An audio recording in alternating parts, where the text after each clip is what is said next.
Hey everybody, back again with another solo podcast, trying out some video, maybe get a couple of clips from this episode. I'm trying no headphones this time, even expanding a little bit farther. It's just crazy, being by myself. I'm wanting to do more testimonies, but, I'm also just trying to do as I go and go with the flow. So, man, Sunday was truly amazing. An amazing word. It was really an amazing service to be a part of. It's always awesome to get to be on the worship team. And this prosperity stuff it's something that people get offended by. It can be as offensive as the spiritual stuff, which our church is kind of growing in both right now. So we're really stretching probably a lot of people. It's so interesting to start to hear John open up. And I love when he says that, his teaching is not getting any better. People are just like opening their heart more. And I think there is truth to that, but I also think there is some truth in his openness, and his vulnerability lately has been on another level. His he's unafraid to say what the Spirit lays on his heart, even if it does come across as harsh. Even whatever the case may be, he's just willing, and there's something about that is so inspiring. Because our church, we're expecting, and we're expecting to receive. And that's a tough thing for people to hear sometimes, because ego gets in the way, and there's what is okay to expect. It's something that I even asked Apostle Dale and Donald a little bit about, because we kind of got on that subject of prosperity. And it's not necessarily like the prosperity pastors. People have problems with prosperity pastors. My dad listened to a lot of the prosperity gospel growing up, a lot of Copeland, a lot of the guys who kind of work around that, different ministries and stuff. But we used to go to Fort Worth, Texas every year to the Believers Convention. And, I really like Keith Moore. I really think he's got some sound teaching. I've listened to a lot of it, and it's very word driven. There's a lot of sermons that aren't on money. Obviously, he teaches about everything just like anyone else would. He truly tries to follow the Holy Spirit to the best of his ability. It's just a touchy topic. But, my parents would believe for a debt-free home. They would believe for debt-free vehicles. But they were unashamed in their giving. They were always so willing to give. And I know I've shared testimonies of their vehicle, but I'm going to dive into it a little bit again, because it's important that we remind ourselves of these testimonies, because we want to receive, but we also don't want to become greedy with our reception and not just think of everything that we receive as for us, but it's also to give. Pastor John says all the time that we're blessed to be a blessing. So my parents were believing for a debt-free vehicle. They had no way of making that manifest. They had no magical money that was going to hit the bank on a said day and provide debt-free vehicle. So this is like supernatural faith. And they were helping someone else pay on their car payments. Now, how are you going to save up and buy yourself a vehicle realistically in the world? How would I save up to buy a vehicle or buy a home if I'm helping someone with their house or car payments? The world's eyes aren't going to understand it, but they were faithful. And my dad would drive over the hill. My parents live on a dead-end road at the bottom of a hill, and every day, or most days, he would top that hill expecting to see that debt-free vehicle. And when my mom got the call that they had been given a debt-free vehicle, she didn't believe him. She thought it was a prank. And so let me fix this cord real quick. I'm sorry if there's a little bit of a buzz, but I don't want it to interfere. She got the call and she thought it was a prank. Someone had custom ordered them a vehicle And, this is like 90s or whatever, but still like brand new off the lot, brand new Sienna van. It was awesome. We drove that thing for over 300,000 miles. It was a true blessing to our family and a truly amazing walk of faith that my parents believed in. But when we were out and about, when we would go to Fort Worth, when we would go around, they would bless people. My dad has stories of amazing stretches of giving that I'm not going to give all of his details as stories for him to share, but truly faith walking kind of giving that would stretch me, that it's just one of those things that it's good to give with an expectant heart of receiving. You have to balance it. There has to be a fine balance, because we've talked about on here since I started the podcast about how Jody and I are believing for a debt-free home. Well, we're renting a trailer from my brother right now. And even like purchasing a home to even like pay off, like to begin the process of, would triple, our rent. Our payments would go astronomical because of the market. So to believe for that, and then to believe for that home to be debt free, that's a big step. And I don't want to just gawk over homes and be envious. I truly want to come at it with the heart that my parents did and give as these opportunities arise, and grow my faith and stir my faith and believe for something. It's just as big as believing for miracles, for signs and wonders. John was saying that this giving we've seen this week, he thinks is as big of a miracle as someone getting raised from the dead. We saw $100,000 come into our church within weeks. I don't know what the stint of time was, but in 2 days specifically, there was like 30,000 and then 50,000. I mean, that is just so amazing. He's teaching and he's preaching and he's getting harsh with the giving. And next thing you know, the $30,000 that was left on the faith conference comes in. We have to see money for what it is, and it's a tool. And it's okay for us to have nice things and be secure as well. So there's this fine line that we do have to find, but I do think it's good to believe for prosperity and believe for it with the right kind of mindset. We can't just give and give and give and give and just, be poor. How are we supposed to continue growing our giving? And something I might have mentioned on here last time or the time before, or maybe I hadn't even mentioned it on here, is how I was hoping that this giving would stir up our church to give more into our church, because we're making an impact in Mexico. We're making an impact in Uganda. Impacts that will be, just no telling what the Lord's going to do with the giving we saw during Faith Conference. But also, it's stirring us up to give into our own home and growing this church, becoming a debt-free church, so that the church isn't held back, that it can truly give to the fullest of its capacity. For Pastor John to go to Mexico, to LSAO's church, and start something new there.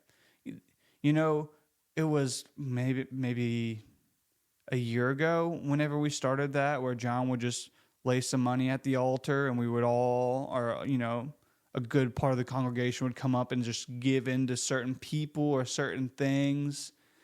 And he took that to Mexico. And, Mexico has a lot of poverty. So there's a poverty mindset that needs to be broken in Mexico.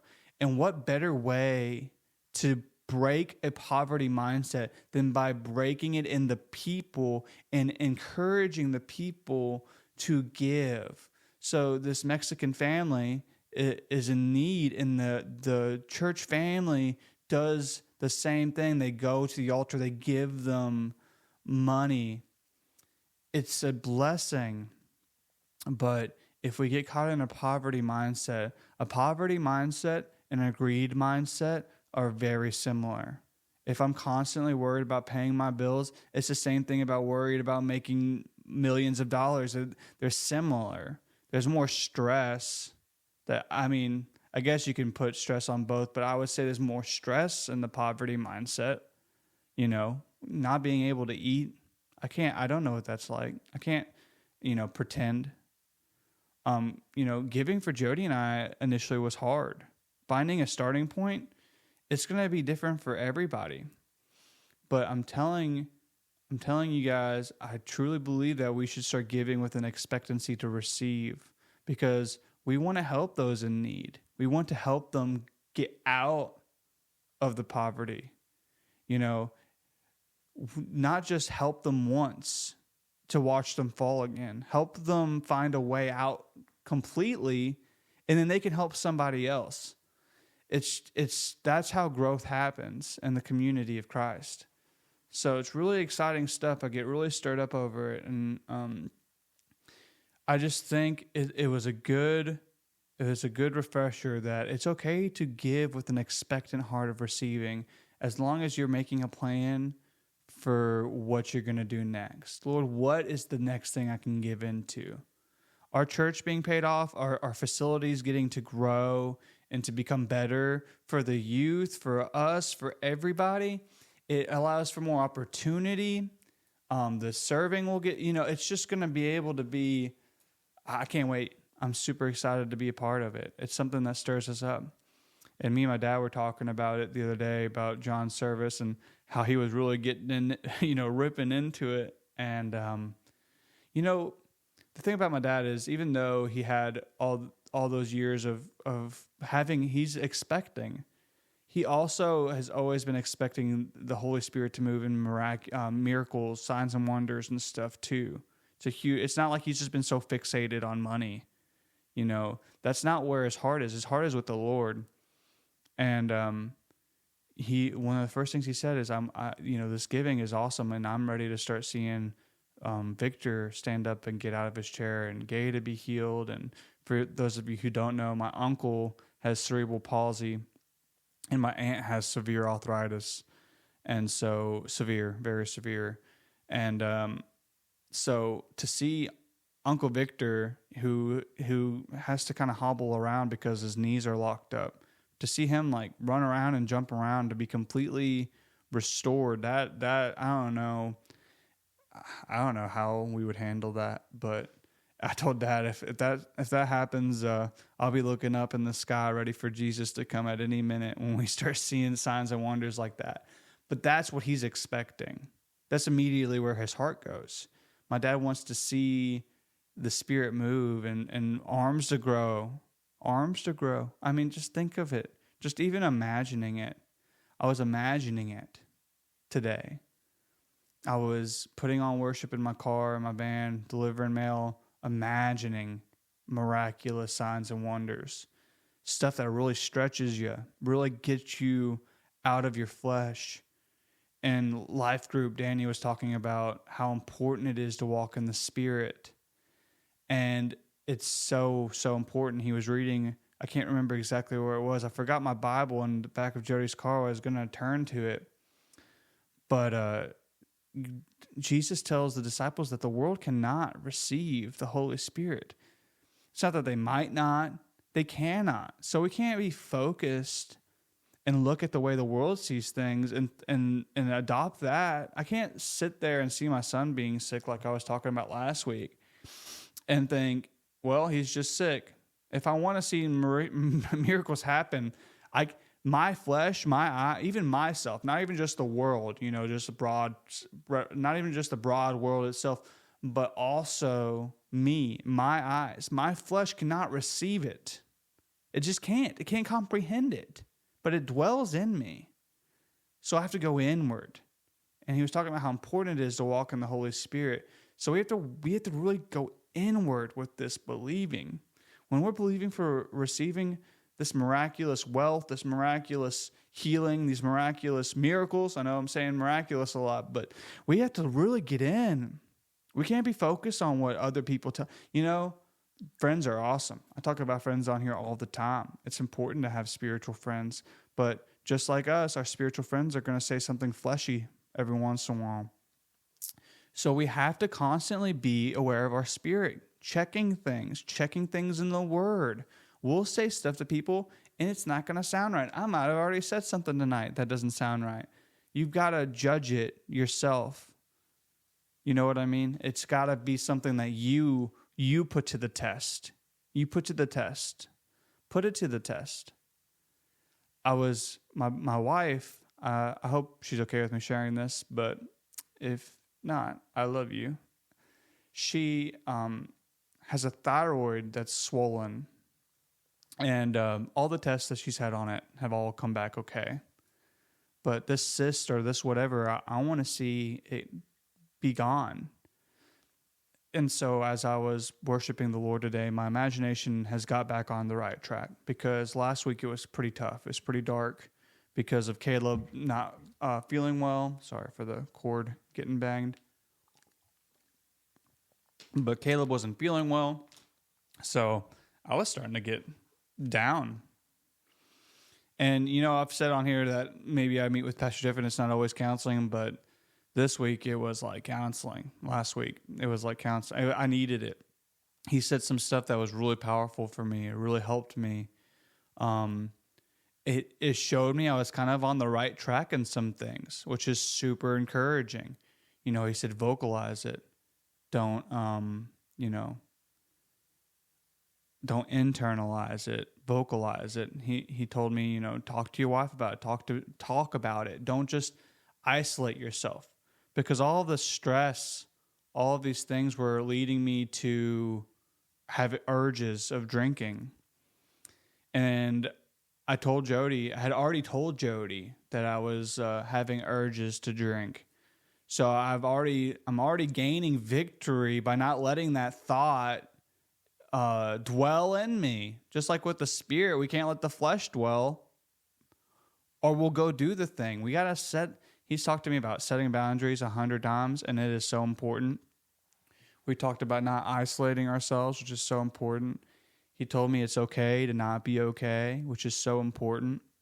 We live in this spirit, we live in this physical flesh, and we have to set boundaries. We have to remind ourselves, what do we do when the hard times come? What do we do when the tribulations come? So I was able to beat those urges, and I'm able to stay sober. And even in life group, I was able to tell the group I had a sober summer. And that kind of can hurt your feelings to even have to say it. Like, it's like you have to readmit that you had the problem in the first place. But it's okay. You're better now. You can be better now. It's okay to admit you had a problem. It should hurt a little bit. It should hurt a little bit to have to admit. I had a sober summer. It should kind of hurt and feel great at the same time. I shouldn't have to beat myself over the head with it. I should be able to say that with freedom and be excited for it and not feel like unworthy or ashamed. But it's okay for it to hit me a little bit at the same time. All that to say, I know I went way off the rails there, but she's got the swollen thyroid, and I'm believing for it to be completely healed. So I was praying for that today. I was imagining it. And, my imagination might not be very picturesque like some people's, but to the best of my ability, thinking through it like a daydream, while I'm still delivering mail. So I can't go too off in the daydream world because, traffic and boxes and packages and mail.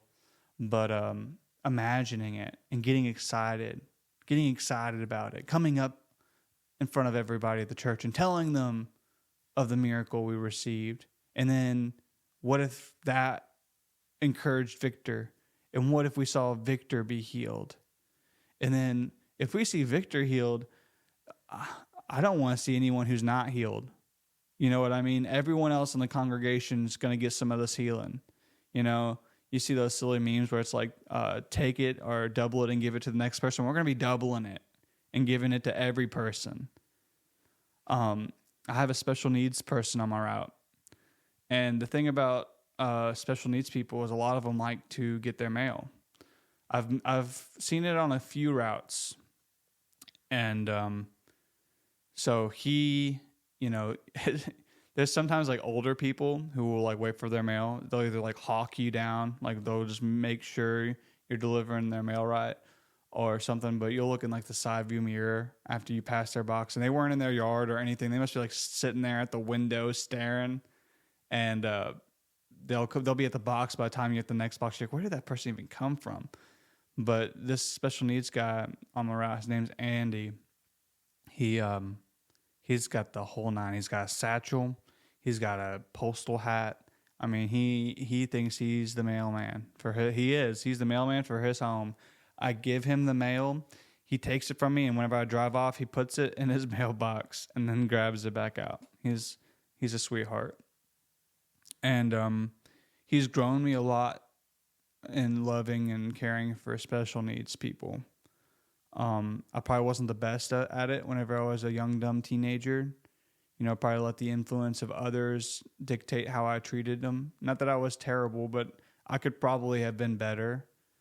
And, my uncle, he's got cerebral palsy, but it hasn't affected his mind as much. He's just mainly physically disabled.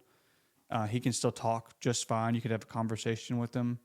And so I was really limited with special, mental disabilities until really middle school, because I don't remember there being any special needs at CCA. I don't even know if they had a department for it.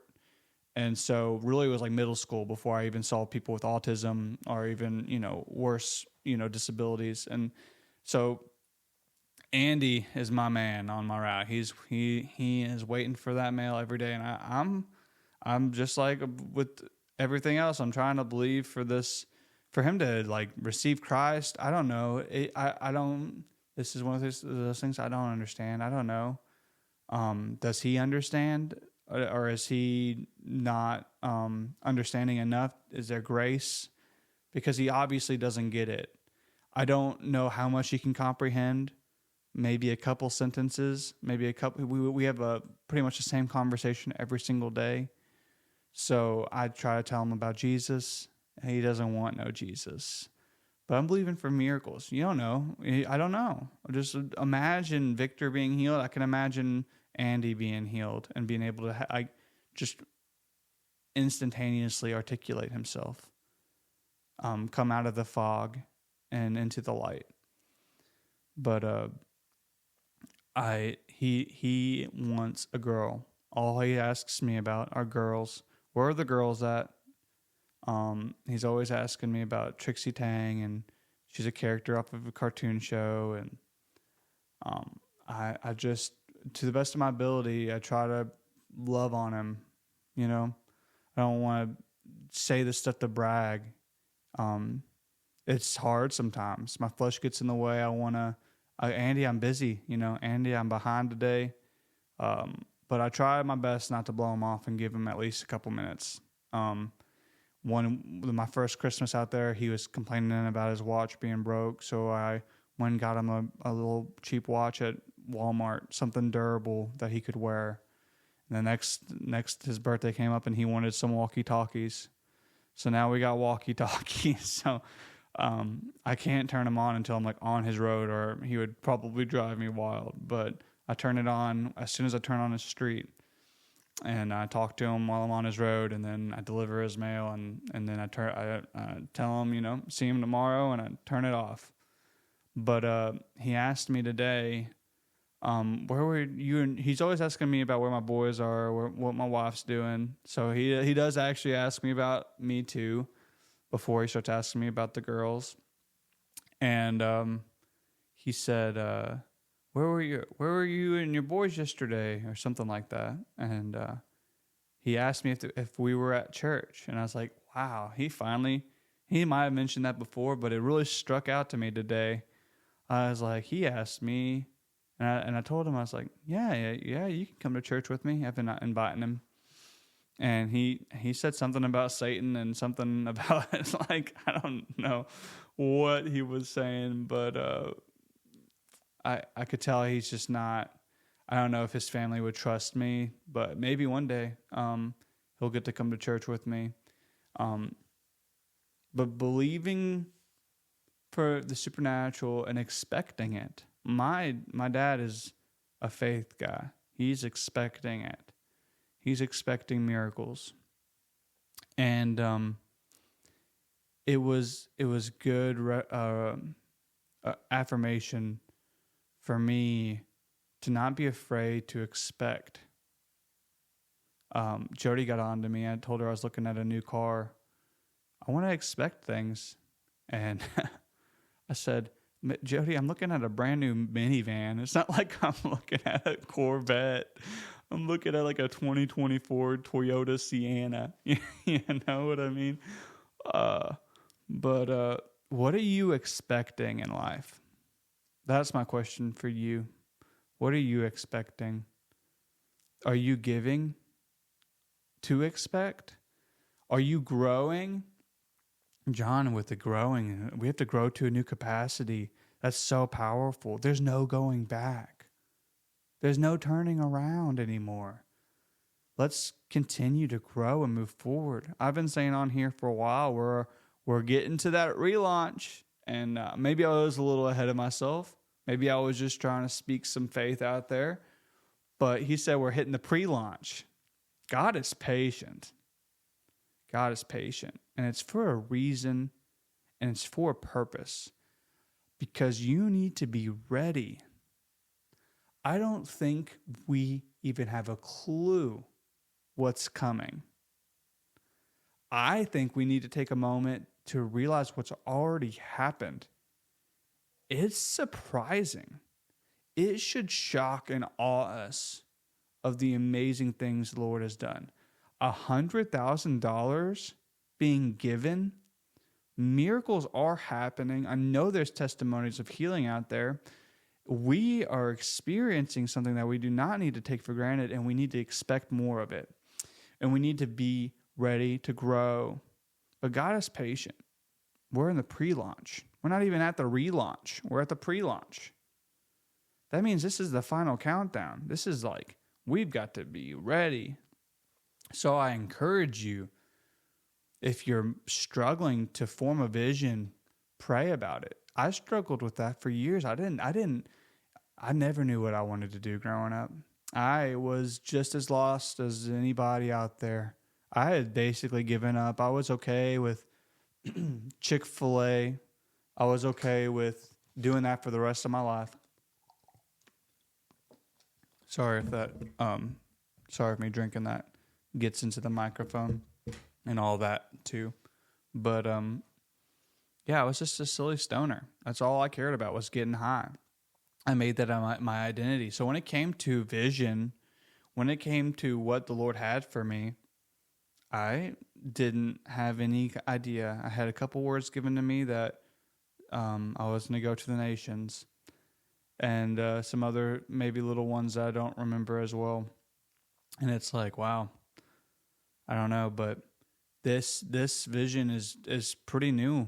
You know, you put in a year or longer, and you start to feel like where is whatever you're looking for. But God is patient, and He always provides. And I'm so burning with passion to do this, even whenever it's painful, and even whenever it's hard. I'm so excited to talk about Jesus with you. And you're not alone. You're not alone. I feel alone all the time. It's an attack from the enemy. I'm getting calls from my wife and my mom, so I'm going to hop off here just to make sure everything's okay. Thanks for listening, guys. I'll talk to you next time.